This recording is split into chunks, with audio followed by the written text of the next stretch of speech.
morning, students. Today we discuss ICMP protocol.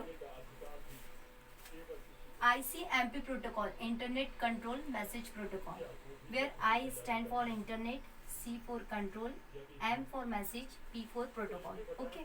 Internet control message protocol को mainly use error reporting के लिए किया जाता है, एरर कंट्रोलिंग के लिए किया जाता है.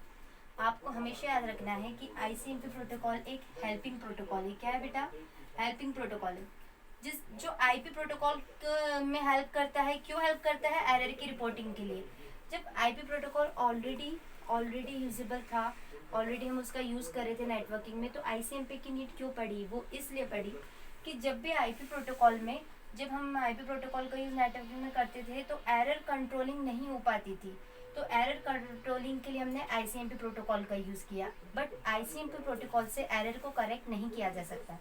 आईसीएमपी प्रोटोकॉल से एरर को कंट्रोल किया जा सकता है, हैंडल किया जा सकता है, बट करेक्ट नहीं किया जा सकता. ये आपको हमेशा माइंड में रखना है कि आईसीएमपी प्रोटोकॉल से एरर को करेक्ट नहीं किया जाता है. ओके.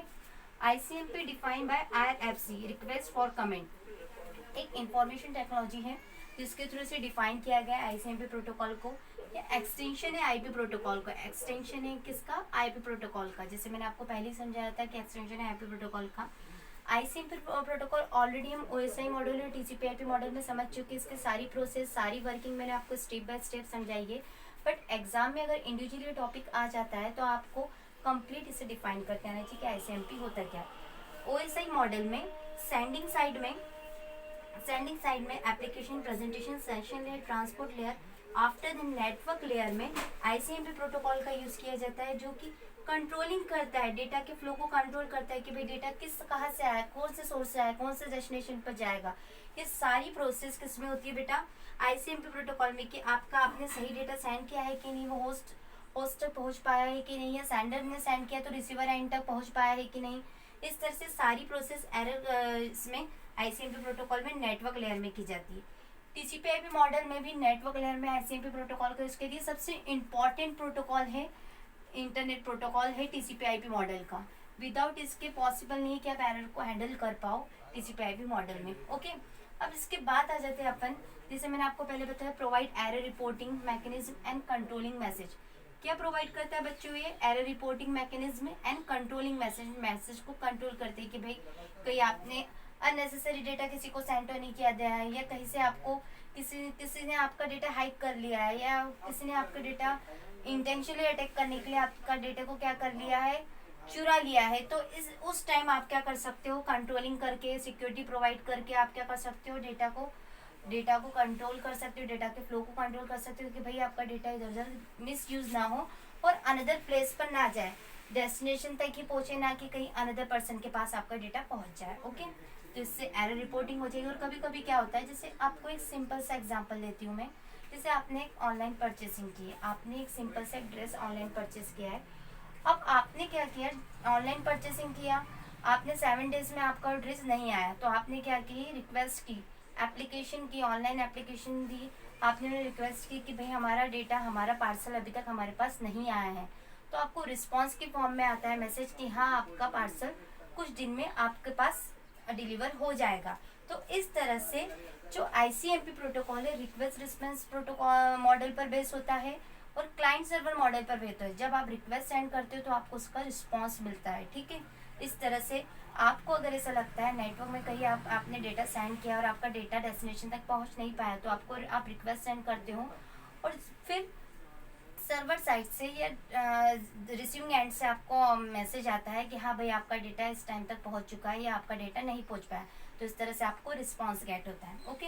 इसके बाद होता है ping program. Ping program uses echo request reply to test reachability of host. जो मैंने अभी समझाया कि पिंग प्रोग्राम ये होता है कि भाई रिक्वेस्ट रिस्पॉन्स मॉडल पे बेस होता है कि आपने रिक्वेस्ट करी और आपको आपका डेटा वापस मिल गया है, आपका डेटा नहीं मिल पा रहा है. ये सारी प्रोसेस किस में होती है? पिंग प्रोग्राम में, आईसीएमपी में डिफाइन किया जाता है.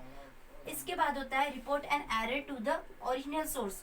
बट ये जो एरर को हम रिपोर्ट करते हैं वो ओरिजिनल सोर्स में होना चाहिए. ऐसा नहीं है कि आपने किसी पर्सन ने फेक डेटा सेंड कर दिया है या कुछ ऐसा किसी का डेटा चुरा लिया है तो आप उससे नहीं कर पाएंगे. वो होना चाहिए आपका ओरिजिनल सोर्स, जो आपने सेंड किया हो, तो ही आप क्या कर सकते हो? उसकी रिपोर्टिंग कर सकते हो. इंपॉर्टेंट प्रोटोकॉल है। जैसे ही मैंने आपको बताया था टीसीपी/आईपी मॉडल का, ये सारा टॉपिक मैंने आपको पहले ही ओएसआई और टीसीपी/आईपी में कवर करा चुकी हूँ। टीसीपी/आईपी मॉडल का सबसे इंपॉर्टेंट टॉपिक है जो डेटा के फ्लो को कंट्रोल करता है, एरर रिपोर्टिंग करता है ना। अब इसके बाद आते हैं बच्चों अपन, जैसे कि टीसीपी/आईपी मॉडल में क्लाइंट सर्वर मॉडल। फायरवॉल क्या होता है? फायरवॉल तो आप बहुत अच्छे से जानते हो बच्चों, फर्स्ट ईयर में आप लोगों ने पढ़ा था। फायरवॉल का वर्क ही होता है, जैसे फायरवॉल अननेसेसरी या इंटेंशनली अनइंटेंशनली आपके सिस्टम पे अटैक होता है तो पहले से ही आपके सिस्टम में इंस्टॉल होता है, जो अननेसेसरी क्या अटैक को ओवरकम करता है, प्रिवेंट करता है फायरवॉल।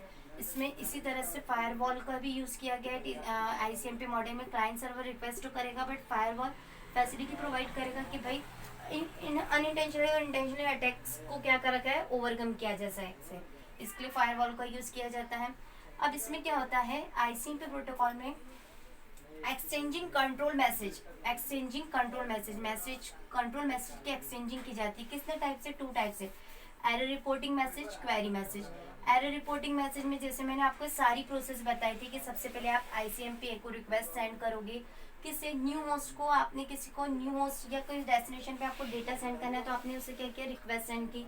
इसके बाद जब वो आपका डेटा, जब आपकी वो रिक्वेस्ट को एक्सेप्ट कर लेता है तो आपको रिप्लाई के फॉर्म में आपको मैसेज जनरेट होता है कि भाई हाँ आपका डेटा मुझे मिल चुका है, आपकी इन्फॉर्मेशन मिल चुकी है, वो आपको रिप्लाई करेंगे। ठीक है, रिप्लाई करने के बाद उस host user, new host user के बीच और आपके बीच कनेक्शन एस्टेब्लिश होगा और फिर डेटा का फ्लो होगा और डेटा की प्रोसेसिंग होगी। इस तरह से कंप्यूटर नेटवर्क में सारी प्रोसेस, डेटा का फ्लो चलते रहता है। ओके, ये क्लाइंट सर्वर मॉडल पर बेस है। जैसे मैंने आपको पहले बताया, रिक्वेस्ट रिस्पॉन्स और क्लाइंट सर्वर मॉडल दोनों ही सेम होते हैं, एक ही वर्क होता है इनका।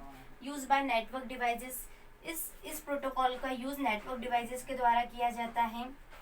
ओके, किस लिए?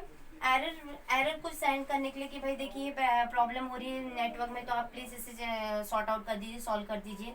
और हम किसका यूज करते हैं? राउटर का यूज होता है इसमें, नेटवर्क डिवाइस राउटर, इसमें इसका यूज किया जाता है। जनरेटिंग एंड प्रोसेसिंग बाय आई, अब देखिए आईसीएमपी प्रोटोकॉल को जनरेट और प्रोसेस आईपी सॉफ्टवेयर के द्वारा किया जाता है, ना ही कि यूजर प्रोसेस के द्वारा। ये आपको हमेशा याद रखना है। ये एक हेल्पिंग प्रोटोकॉल है जो आईपी प्रोटोकॉल को हेल्प करता है, किसके लिए? एरर को कंट्रोल करने के लिए। ये क्या करता है? डेटा को जनरेट करता है, उसकी प्रोसेसिंग करता है आईपी सॉफ्टवेयर के द्वारा, ना कि अननोन यूजर प्रोसेस या अनदर प्रोसेस यूजर प्रोसेस के द्वारा। ठीक है, आई होप मुझे लगता है आपको ये पूरा टॉपिक समझ में आ गया होगा। कल हम आईसीएमपी डेटाग्राम फॉर्मेट पर डिस्कस करेंगे। Thank you everyone, thank you all.